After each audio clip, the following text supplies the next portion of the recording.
way Bulaba is going with Nigeria, what do we know that will be left of this country by 2027? Hello, my great and wonderful people. We welcome you once again to our today's episode of this program.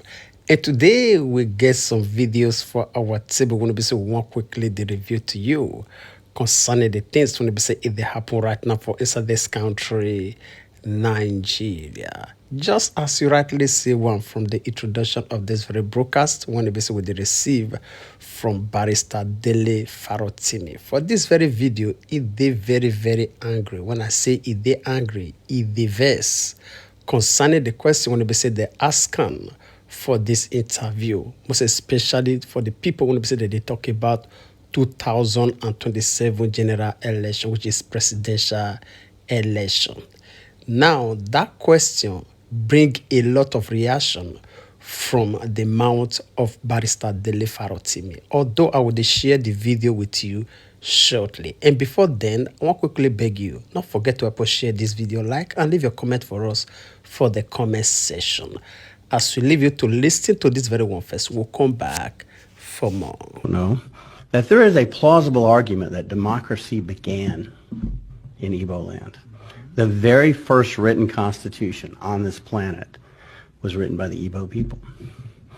The very first democracy that involved self-governance, that worked for everybody, not just the Greek wealthy, but everybody, was in Igbo land. And the very first democracy that permitted women leaders was in Igbo land. The West, Europe, we were still in the Dark Ages. And yet the Igbo had figured out a way to have a just and meaningful government and a just and meaningful society and due process. All right, my great and wonderful people. I believe say all of you don't hear that very one from this very man concerning the southern eastern part of this very country, Nigeria, which is the Igbo people. You know, it will only take a daft man to deny these very facts. Waiting this man, they talk concerning the Igbos. Yes. Even if it happen to say the person not deaf and dumb, in one way or the other, maybe they born you from 70s to 80s to 90s to this very 2000s when they say with this so. You will don't hear the history, the stories of the southeastern part of this nation. Even before China, don't they dominate the world so? Igbo people are barmaid. We understand their products far back. Yes. I will say Nigeria is a place where it be say that they give chance to people when they say yeah, they get potential to excel. China for not reach Nigeria today just because of the mindsets and the productivity of the southeastern people. They just kill the dream and everything. Before we begin to hear China made, Aba made, don't circulate not even only Nigeria, all around Africa. But because of jealousy and hatred, tribalism and religiosity, they kill all this vision when it's supposed to make Nigeria a lamplight to the entire world. Then the question when with they ask now, who they suffer the consequences now? Now the only Igbos, and they ask this question, now Igbos, now if they suffer the consequences. No, now Nigeria as a nation, even the northern people, the western people, even the middle belt, anywhere when we see you did for this country, we all, they suffer the consequences. We already talk, say if you better for one, it will better for all. If you say me your brother not grow, you yourself will not will grow. That's so it be. All right, I'll leave you to share your own opinion with us in the comment section, even as I take you down to this other video when we received recently from Barrister Dele Farotimi before we'll bring you the other one. We'll come back for more. The reality is that I have never been partisan in my engagement with the Nigerian state, and your ethnicity or religiosity matters nothing to me. So, fact of the matter is that I have spoken to these things for years, and it's only grown worse. So I spoke to it during the Obasanjo years. I spoke to it during the Jonathan years. I spoke to the same things during the Buhari years, and I warned against what I then called the 2 horsemen of the apocalypse. So the truth of the matter is that there is nothing I want to say today that I had not said before. So unless I'm going to personalize the issues and render the truth subjective, there is nothing I'm going to say about Tinubu today that I did not say about Obasanjo yesterday, because the truth is the problems are systemic. They're not about persons. You might find the person of Tinubu less palatable than you found Obasanjo or Jonathan or maybe even Bubu. But it does not change the fact that these are systemic problems. And if you would address the systemic issues or deal with the system that has allowed this speedy descent into hell, if you would deal with that system, then surely it becomes possible to deal with the problems. So when I was speaking to how tired I have become about constantly speaking to the issues, it is because when you speak to the issues without speaking to the system, all you're doing is that you are bemoaning the fruits without dealing with the tree that is producing the fruits that you bemoan. If you do not deal with the system that has produced Bola Ahmed Adekunle Tinubu, it will produce something worse, regardless of who that person might be. It's about the system. We need to fix the system. And that is what I meant when I said we need to act. We've talked enough. It's time to act. But good morning, everybody. It's 10 o'clock now. And I do believe that we should now stick with the script. I just, I did my thing, I tested the mic. We've had about 5 minutes. If we have time later on, if you're just catching us, you might want to dial back later on and watch the bit that had come before. I merely just explained something I posted yesterday about my frustration with continuing to speak to the same issue. And I believe that it is actually time to act instead of continuing to speak. It's becoming an echo chamber, and we're not going to get or achieve anything by continuing to speak without acting. I am hoping that by speaking to you, I'm preparing you for the action that must follow the speakings. So this morning, I want us to speak to a subject. I call it Nigeria's call. Obey? Yeah, I know they changed the anthem, so we're back to using the old. Okay, so we have the new old national anthem. But if you recall, the old one, it says, "Arise, O compatriots." Or is it patriots? Nigeria's call. Obey. That phrase, Nigeria's call, obey, had always reminded me of when I was told that what the chant used to be was, "Apes, obey." Remember that? Apes, obey.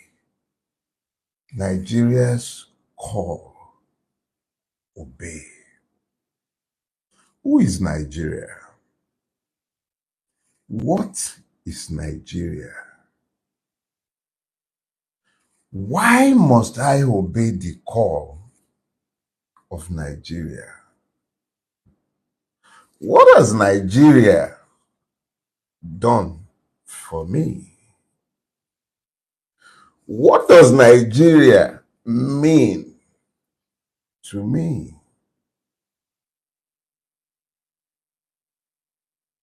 Why have we all seriously, as a collective, serially disobeyed Nigeria's call? Why have we disobeyed its call, if not our call, or its call? Why have we disowned it?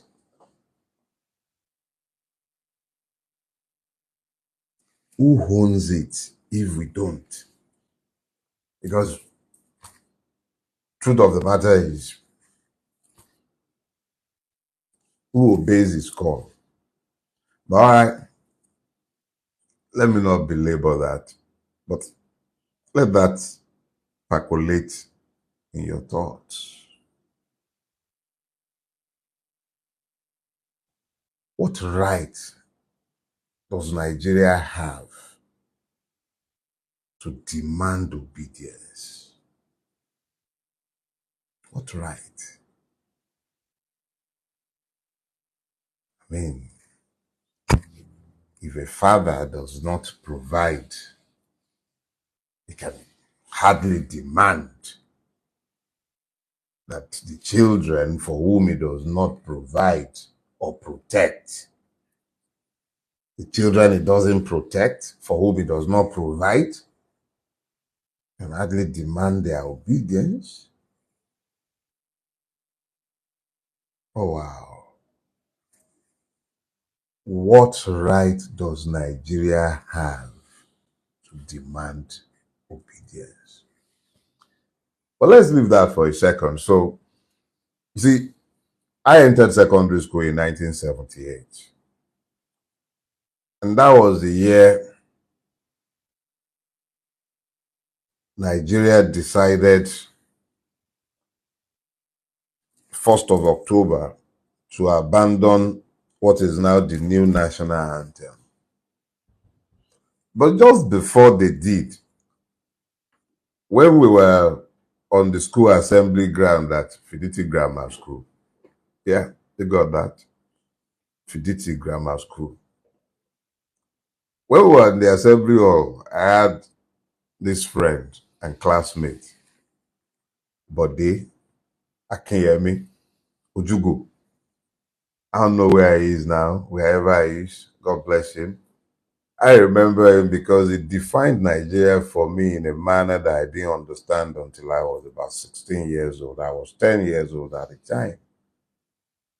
Instead of singing Nigeria, we hail thee, but they will sing Nigeria, we hate thee. Yeah, those were Bode's words.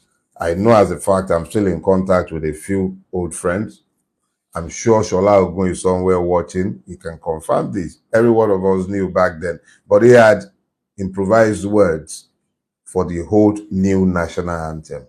But the one that sticks in my memory is the one where the opening line, instead of being Nigeria, we hail thee, became Nigeria, we hate thee.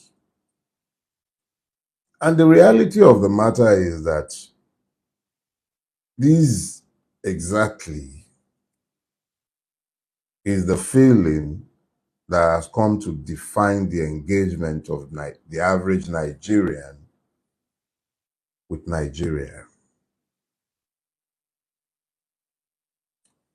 If you would look to the whole new national anthem, I dug up the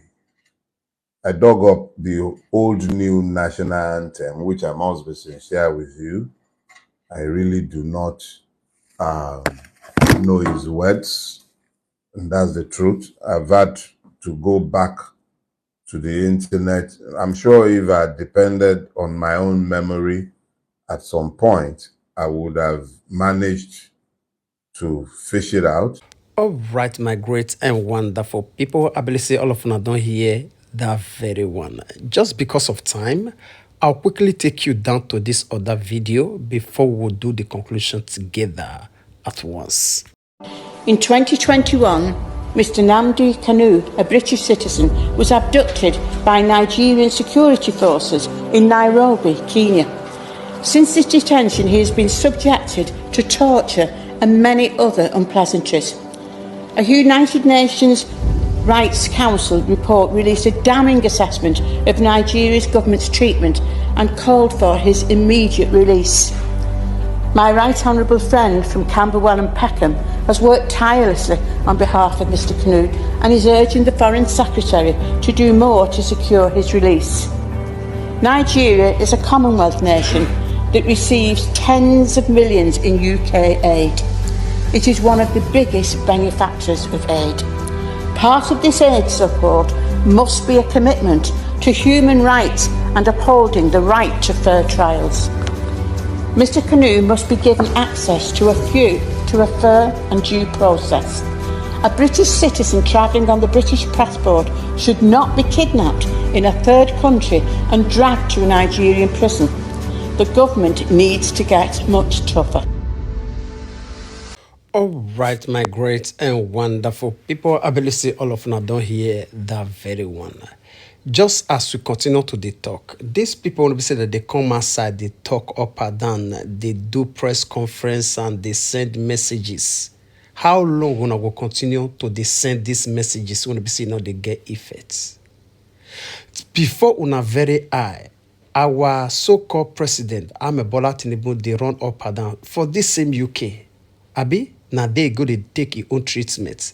Now they take your own vacation everywhere.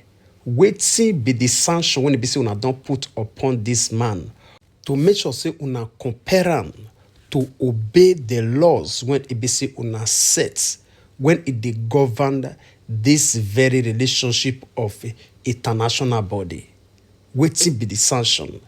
Waiting una don't dey compare am. If una no be part and parcel of this frame up, una dey benefit for everything. We know, we quite understand. So I believe say it dey very tiring to dey see all these people they come outside, they give all this speech when they say they get weight. May we just leave everything to God. May God intervene on behalf of Nnamdi Kanu. Because all these people when we say they come outside, they are not coming out to give us hope. Because we don't tire of all these messages just to show up. May word no say we still dey talk. Because empty word without action backing it up, there is no way when we say we fit produce result. Now the reason why we say all these speeches, it tire us. Now it be that very one. We hope on God. God will always make everything beautiful at his own time. When men no will take glory, I believe for that very day it will come. All right. Now, so talking concerning this matter, we'll leave you to share your own opinion with us in the comment section. Even as we draw the line here, we'll see you again when we see you. Remember, we love you all. Bye-bye.